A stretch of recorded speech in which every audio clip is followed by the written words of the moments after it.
¿Quién? Pregunto yo. Así también le pido el apoyo para el canal de YouTube de nuestro querido amigo, el profesor de Relaciones Internacionales, el doctor Jesús López Almejo. Recuerde que lo encuentra en YouTube como tu profe de RI. Y ya voy a ir con él. Pero primero, para darle contexto a la plática, a la conversación, grábeme, don David. Ya las autoridades, desde consulados de Estados Unidos, alrededor del mundo, pero sobre todo en México y en Centroamérica, están circulando este video en el que se le pide a los migrantes no viajar a la frontera, no acercarse a la frontera. Y esto se suma a, pues, creo yo que es un lloriqueo cuando dice el presidente de Estados Unidos, Joe Biden, que México no acepta hacerse cargo de los migrantes del lado mexicano, algo que, pues, es justo, que Estados Unidos se haga cargo también con corresponsabilidad de esta situación migratoria, porque han arrastrado las patas por décadas. Así surge este audio, este video, en el que le piden a los migrantes no ir a la frontera norte de México, a la frontera sur de Estados Unidos. Soy la embajadora Roberta Jacobson, asistente especial del presidente Biden y coordinadora para la frontera sur. Tengo un mensaje importante para aquellos migrantes que desean entrar a los Estados Unidos de manera irregular.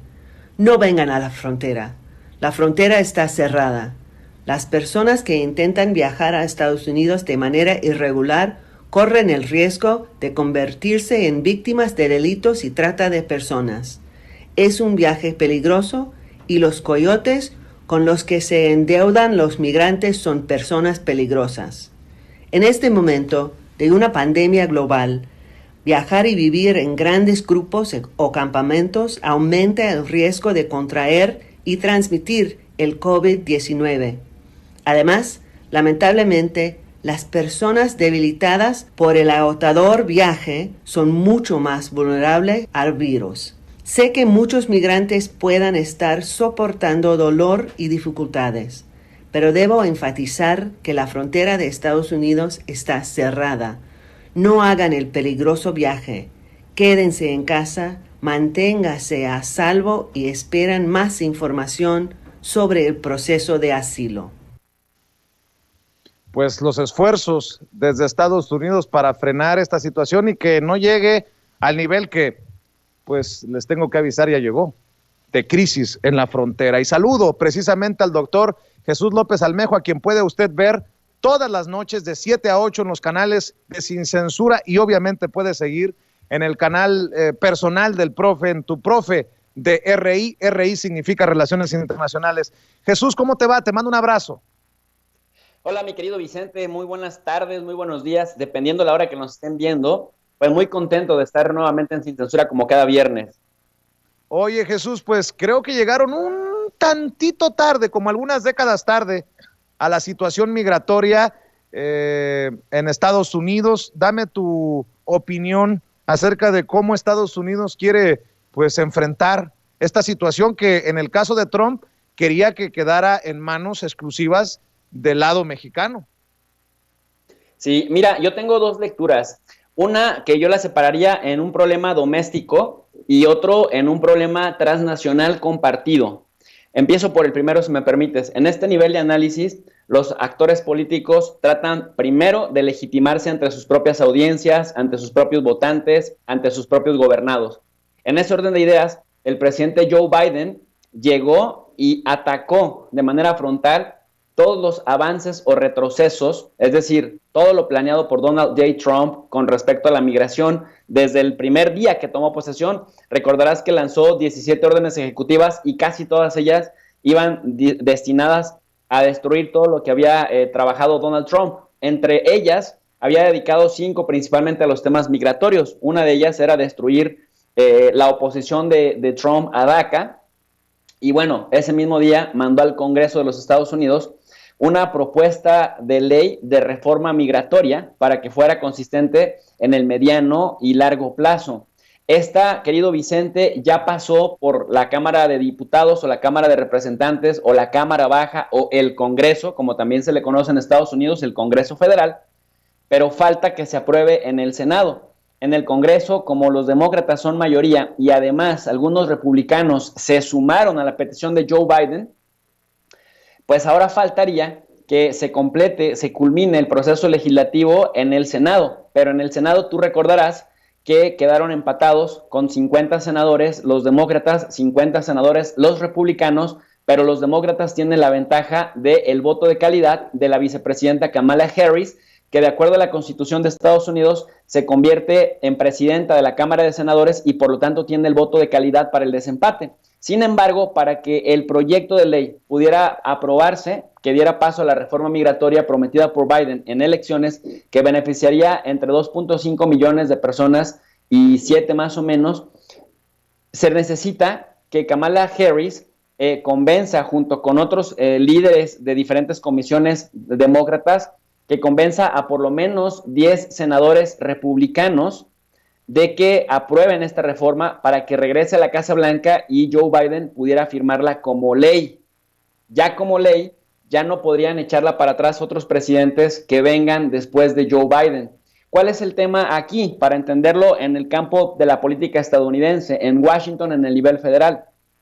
El problema es que los republicanos le dicen a Joe Biden, y además esto lo tienen desde cuando John Boehner era el Speaker of the House de la Cámara de Representantes, desde el 2013 que tú y yo coincidimos, recuerdas, allá en Washington, en esta mega manifestación en el National Mall, el discurso ha sido de los republicanos que aprobar una reforma migratoria como lo hiciera en IRCA en 1986 Ronald Reagan, serviría de incentivo para jalar cantidades impresionantes de migrantes irregulares que busquen entrar como sea a los Estados Unidos y que después aspiren a tener una green card, una residencia, una visa temporal o después buscar el camino a la ciudadanía. Pero no es el tipo de migrantes que a Estados Unidos les gusta por el racismo, por el clasismo y por el pragmatismo económico, porque finalmente, históricamente, pues Estados Unidos abusa de estos trabajadores rurales, de trabajadores vulnerables, etcétera, pero después no se hace responsable de los costos sociales que esto implica. Y muchos de estos, por cientos de miles o millones,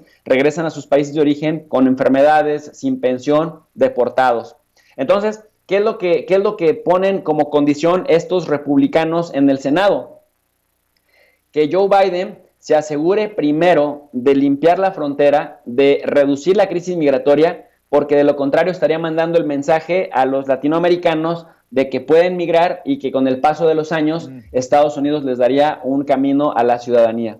Por lo tanto, pues abiertamente Joe Biden, para congraciarse con el público interno de Estados Unidos, con los potenciales votantes, y más ahora, querido Vicente, que ya ves que todo se le olvida a este señor, y lo digo con todo respeto, pero también se le olvidó que en las campañas electorales dijo que nada más buscaría un solo mandato, y ahora ya salió con que va a buscar la reelección. Entonces, pensando en alguien que se quiere reelegir, si la vida y la salud le dan para ello, lo que intenta es quedar bien con la comunidad hispana al aprobar esta reforma, al impulsar esta reforma y al cabildear con por lo menos 10 senadores republicanos para que les puedan pasar la ley que dé pie a la reforma migratoria, pero los republicanos le ponen la vara súper alta, porque en la Cámara de Representantes fue más fácil convencer a por lo menos 20 republicanos que votaran a favor, pero en el Senado cada voto cuenta muchísimo y cada senador, cada uno de estos 10 senadores que son necesarios, sobre todo de los estados fronterizos, que son necesarios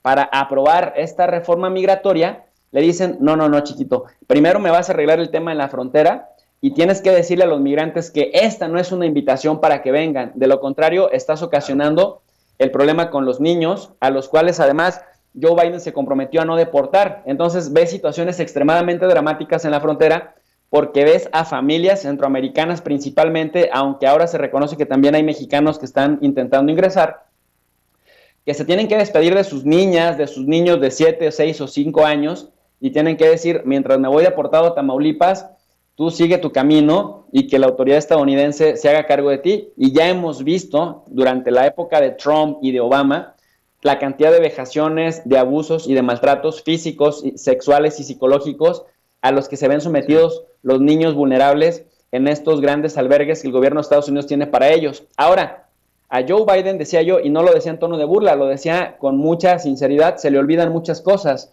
y entre ellas se le olvidó también que emitió una orden ejecutiva el primer día que tomó la presidencia para que México dejara de ser de facto un tercer país seguro. ¿Qué significa esto del tercer país seguro? Que el país de recepción, el país, en este caso Estados Unidos, se convierte en el segundo país al que se van los migrantes. El primer país sería el país de origen, que es inseguro, pero como le explotó la crisis migratoria a Estados Unidos desde hace por lo menos 10 años, cuando Obama era presidente de Estados Unidos, y Donald Trump no solamente no tuvo voluntad, sino que empeoró la crisis, ahora que a Biden le ha estallado en las manos, en las narices, la crisis, y que entró muy valiente el primer día, lanzando una orden ejecutiva para que México dejara de ser tercer país seguro y con ello de alguna manera congraciarse con la comunidad hispana, pues ahora dice a México, oye, mejor sí, siempre sí, ya emití una orden ejecutiva para que dejes de ser tercer país seguro como Trump te tenía sometido, pero sí es necesario que los centroamericanos vayan a Tamaulipas o vayan a Tijuana o vayan a Ciudad Juárez, porque en lo que llevan a cabo su proceso para ver si un juez determina que se queden o se vayan, pues no los queremos acá.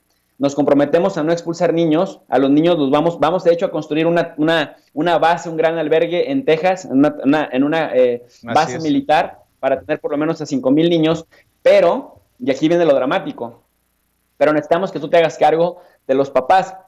La verdad es que con el presidente López Obrador y con este talante humanitario que tiene, y que me parece que a veces lo rebasa más el idealismo que el realismo pragmático, López Obrador, amparado en el derecho internacional, querido Vicente, no tendría por qué recibir a estos migrantes porque materialmente no hay condiciones para protegerles de la inseguridad que se vive en las ciudades fronterizas, incluso en el plano de la salud, en el plano laboral, en el plano de todo lo que se requeriría para que mientras un juez en Estados Unidos determine si les permite la entrada, el reingreso legal, ellos puedan estar en México porque no se pueden regresar a su primer país, el segundo país no los quiere tener y por eso el tercer país seguro, México, que no es tan seguro y menos en las ciudades fronterizas, se haga cargo de ellos.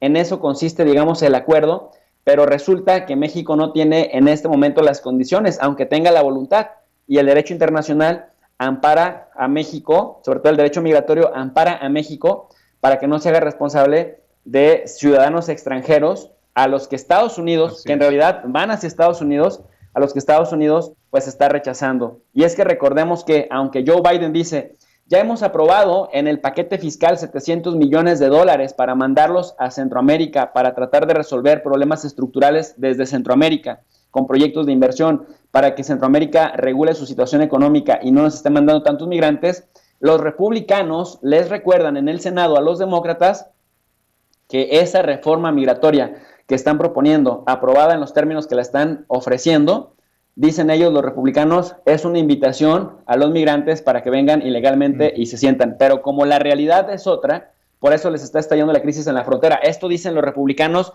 y hasta que Joe Biden no ofrezca soluciones reales para lidiar con el tema fronterizo, entonces dicen no podemos apoyar este proyecto de reforma migratoria, que de aprobarse, y con esto cierro, de aprobarse sería histórico, Vicente, porque desde 1986 no se tiene una reforma migratoria de ese calado aprobada en Estados Unidos, aunque desde el 2005 se ha hablado con mucha fuerza de ello.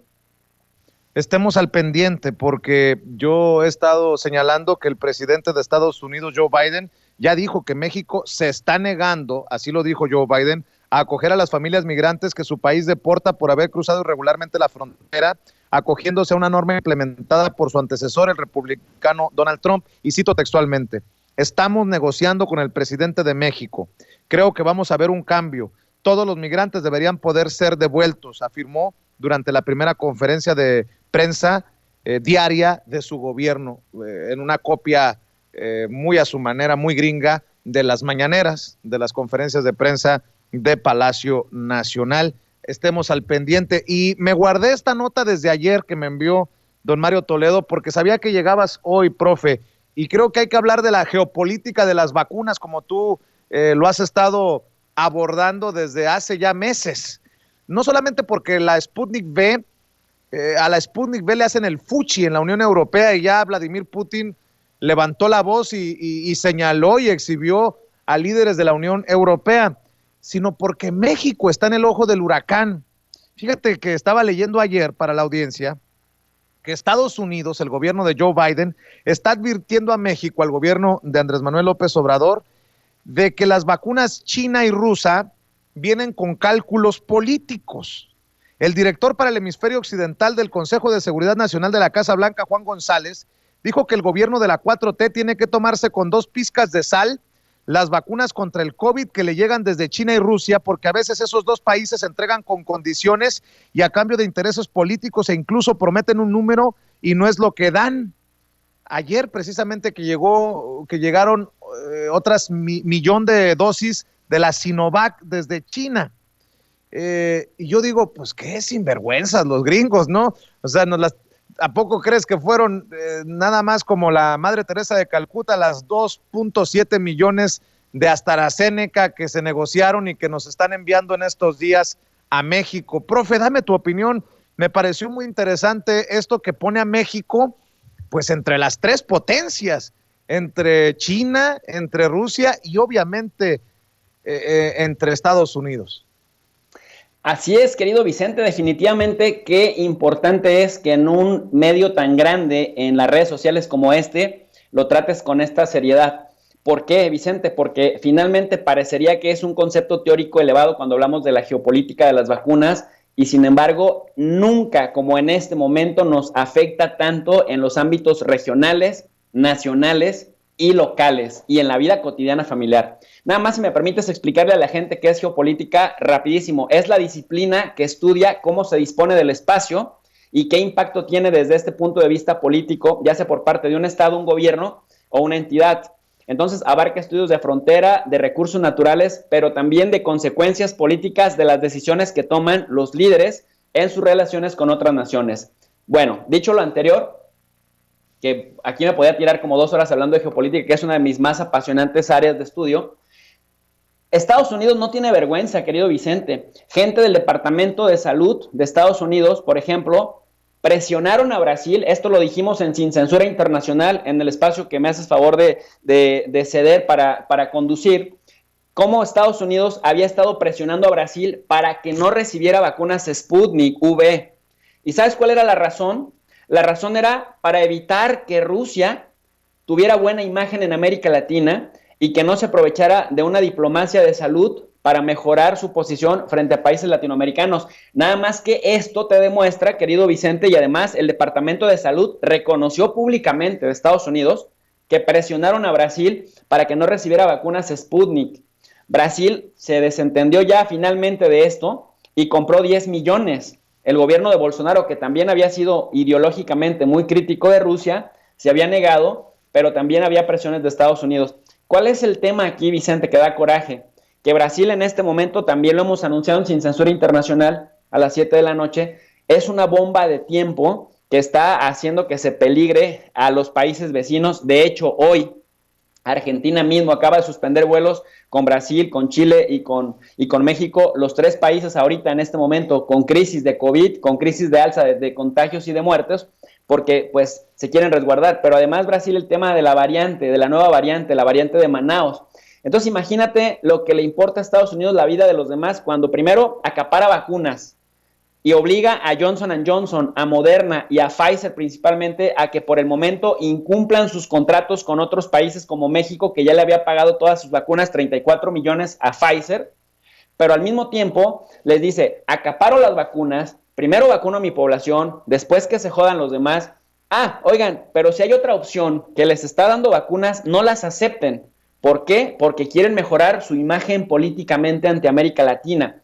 Esto es geopolítica pura y dura, de maltrato a los aliados, porque les acapara las vacunas y no les da, pero además no les quiere dejar que busquen otras opciones como Sinovac de China, como CanSino Bio de China o como Sputnik V de Rusia. Y lo que le preocupa a Estados Unidos es que no vayan a mejorar su imagen de solidaridad internacional, de fraternidad y de pragmatismo geopolítico, también hay que decirlo, porque entonces eso va en contra de la imagen negativa que está generando Estados Unidos frente a los aliados, incluso el mismo Canadá, al cual, teniendo compradas un montón de millones de vacunas, tampoco le llega todavía ninguna vacuna porque Estados Unidos ha sido un bloque permanente para evitar que sus laboratorios les envíen las vacunas. Entonces, ¿qué sucede, mi querido Vicente?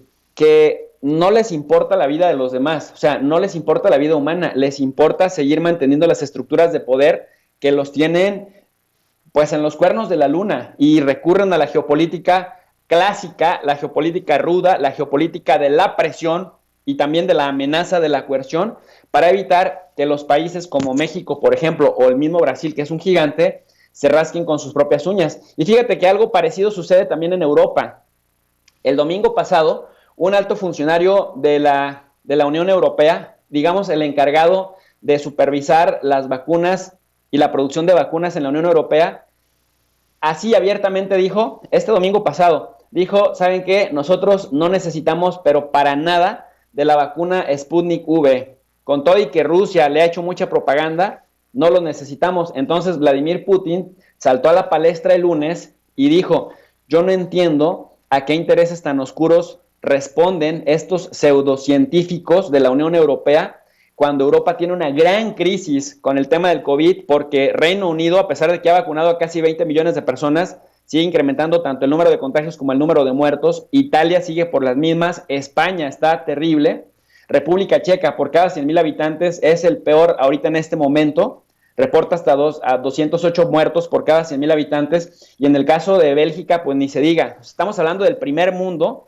dentro del primer mundo, y les está yendo como en feria. Entonces Vladimir Putin salió el lunes a decir, no entendemos a qué oscuros intereses están respondiendo estos pseudocientíficos de la Unión Europea, como el comisionado europeo Thierry Breton, porque mientras Europa se muere de COVID, se expande el COVID, Alemania, por ejemplo, sufre su tercera ola de contagios muy masivo, estos señores salen a decir que no necesitan de la Sputnik V, cuando la Sputnik V ya la estamos produciendo en masa para ayudarles a distribuir, en un contexto en donde además, mi querido Vicente, el otro acaparador del mundo, el Reino Unido de la Gran Bretaña, también casi secuestró a AstraZeneca, para que solamente le pudiera proveer vacunas a ellos, y se olvidó también de los contratos que ya tenía con Alemania, con Francia, con Italia, o sea, con los otrora aliados. De ahí que yo he venido sosteniendo también en Sin Censura Internacional, el espacio de las 7,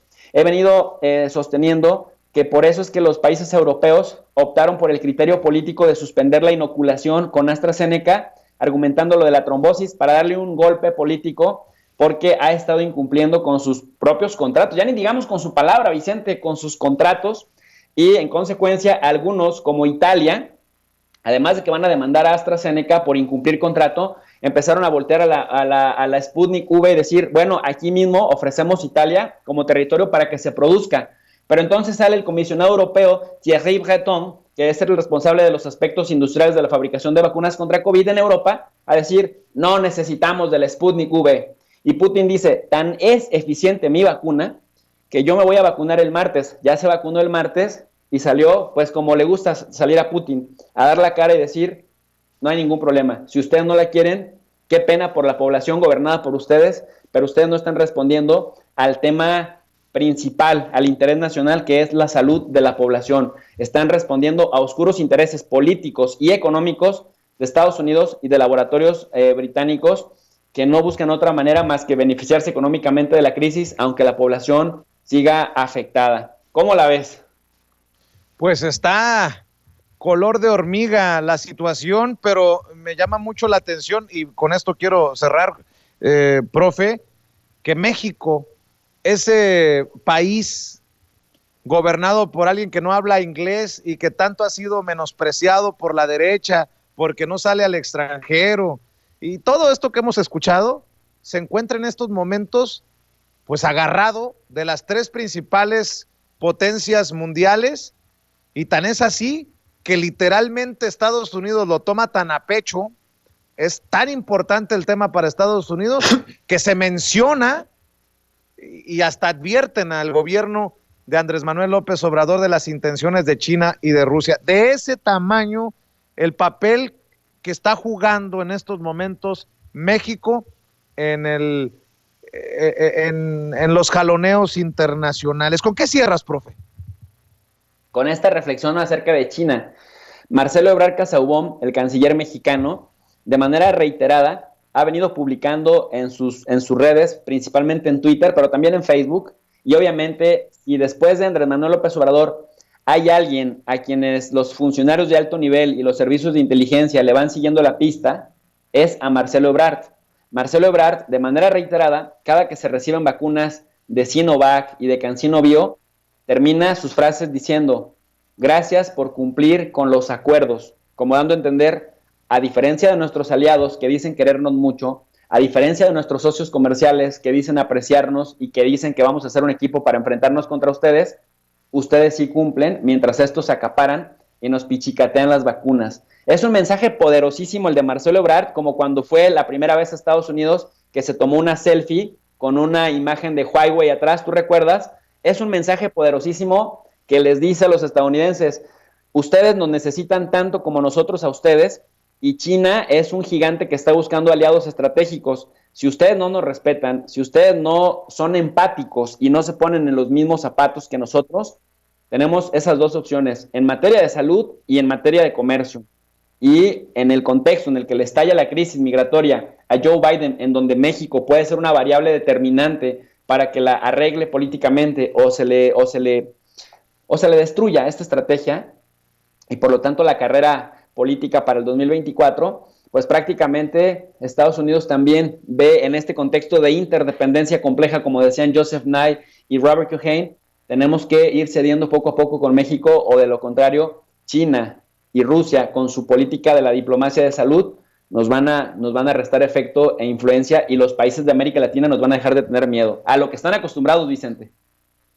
Profe, no quiero abusar de tu tiempo, pero aprovechando, ahorita que me acuerdo, un tema que le planteé a Pedro Miguel más temprano, dame tu opinión también desde la geopolítica y desde las relaciones internacionales. Ya salieron medios como el Reforma a ponerse el guarache antes de espinarse por el tema del litio.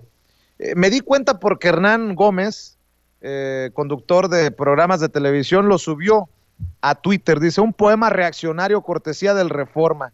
En Templo Mayor, Fray Bartolomé, que es la columna vertebral editorial del periódico Reforma, dice: al grito de arriba las manos, esto es una nacionalización, el gobierno de la 4T ya salió con la idea de reformar la ley para para nacionalizar el litio y todo el proceso industrial y comercial a su alrededor. Me llama la atención en momentos en que también señalan al final, en el párrafo final de esta columna, que hacen referencia a Bolivia. Dice: de hecho, con su idea de crear un organismo equivalente a Pemex para el litio, el gobierno se encamina hacia el drama que ya viven otros países con grandes yacimientos como Bolivia, la paradoja de la abundancia que no saben convertir en riqueza. Y recuerdo el documental que estrenamos aquí en Sin Censura, y que por cierto va a pasar Capital 21 en televisión pública, Fue Golpe, de Alina Duarte y otros periodistas independientes. Escuchábamos a Evo Morales decir que les dolió mucho eso de la nacionalización y la industrialización del litio, y que nunca se lo perdonaron. Luis Arce en la mañanera dijo que eso fue lo que provocó el golpe de Estado en Bolivia. No, dame tu opinión, si me permites pedirte una reflexión sobre este tema del litio, porque creo que de aquí en adelante será un tema recurrente para espacios independientes como este. Híjole, mi querido Vicente, no sabes cuánto te agradezco que me abras más espacios para analizar la geopolítica, sobre todo la geopolítica latinoamericana, porque dicho así nada más como la geopolítica nos queda conceptualmente muy lejos, ¿no? Generalmente se identifica el término con Alemania, con Rusia, con Estados Unidos, pero ya pensando en la geopolítica latinoamericana y cómo justamente a México nos impactan directamente las decisiones políticas, energéticas que se toman dentro y fuera de la nación, pues es una maravilla, porque así nos permites interactuar con la audiencia que está hoy más que nunca interesada en herramientas técnicas, pero con un lenguaje simple y sencillo para que todos nos entendamos y estemos en la misma sintonía. Así que muchas gracias por esta pregunta extra, Vicente. Mira, no es casual que en el año 2019 derrocaran a Evo Morales. Te voy a decir por qué. Históricamente, y para que encuentres la analogía con el petróleo mexicano, Vicente, con la reforma energética del farsante de Anaya y del farsante de Enrique Peña Nieto y de Luis Videgaray y de Meade. Todos estos patéticos personajes que se hincharon los bolsillos de dinero cediendo, siendo entreguistas ante los intereses extranjeros. Y ahí va la reflexión.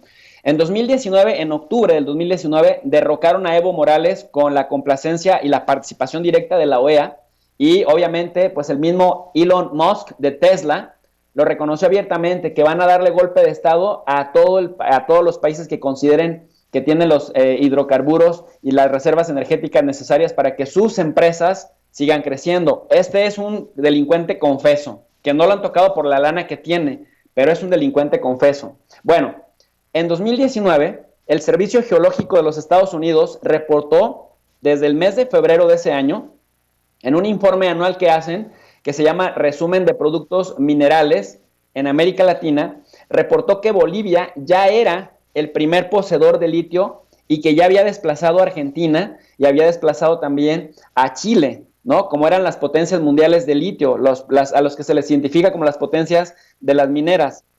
Este motivo es importante señalarlo porque se descubrieron que había 21 millones de toneladas métricas y no 10 millones como se había señalado antes por una firma francesa, porque trataban de menospreciar la cantidad de litio que tenía Bolivia, pero en realidad, ¿sabes por qué lo hacían? Porque decían, no nos interesa tanto porque la gallina de los huevos de oro, en este caso Bolivia, que no tiene salida al mar, que no se le identifica con reservas petroleras, pero sí de litio y de la coca, de la hoja de coca, decían, no es tan importante Bolivia, para minimizar y tratar de deslegitimizar a Evo Morales y a su gobierno, que hicieron un trabajo maravilloso durante 14 años. Al César lo que es del César y a Dios lo que es de Dios, y hay que decirlo objetivamente como tal. Entonces, la gallina de los huevos de oro resulta que no solamente tenía oro, sino además tenía unos huevotes. Tenía 21 millones de toneladas métricas, no 10 como históricamente se había dicho. No es casual entonces que al nacionalizar el litio, Evo Morales fuera el principal obstáculo para el progreso desde el punto de vista occidental estadounidense, porque así le llaman a todos los actores políticos que les estorban para sus intereses energéticos en la región. Entonces, o recurren a una política de asesinatos selectivos o recurren a una política de difamarlos, desprestigiarlos y luego derrocarlos. Pero detrás de esta decisión están estas casi el doble de reservas de millones de toneladas métricas. Esta es la razón por la cual Bolivia se puso en el ojo del huracán. Cuando nacionalizan el litio, entonces se vuelven de los principales obstáculos para el progreso y van por ellos. Afortunadamente, el pueblo boliviano respondió y un año después le dio una cachetada con guante blanco, pues durísima, a la oposición golpista, fanática, derechista, clasista, racista y fanática religiosa de Bolivia. Pero aquí México jugó un papel determinante, Vicente. No se hubiera explicado este triunfo de la democracia boliviana y este triunfo de la reserva de los energéticos y de los minerales bolivianos sin la participación directa y con los pantalones bien fajados del presidente Andrés Manuel López Obrador, a pesar de las presiones de Donald Trump, que cuando vio que López Obrador estaba determinado, incluso al punto de ir a una guerra, porque mandaron una nave del ejército mexicano con el riesgo de que la tumbaran, esto implicaba inmediatamente una declaración de guerra. Entonces, cuando vio que López Obrador estaba determinado a salvar la vida de Evo Morales, porque de hecho en la mañanera mismo, ustedes lo cubrieron aquí en Sin Censura, López Obrador dijo, sugiéranle a Evo Morales que pida asilo, y si pide asilo, nosotros tenemos una rica tradición en asilarlo políticamente a quienes corran peligro su vida por ideas políticas. Y así entonces ya Estados Unidos como que se retractó, pero no se explica esa defensa de los recursos nacionales y esa defensa de la vida de los funcionarios que defendieron sus recursos nacionales sin la participación decidida del gobierno mexicano. Entonces, ¿por qué yo decía que había una analogía con la geopolítica mexicana? Porque es exactamente el mismo discurso que utilizó Peña Nieto cuando salió a decir, ya se acabó la gallina de los huevos de oro, cuando fueron ellos quienes intencionalmente, por entreguistas a los intereses extranjeros, la habían debilitado.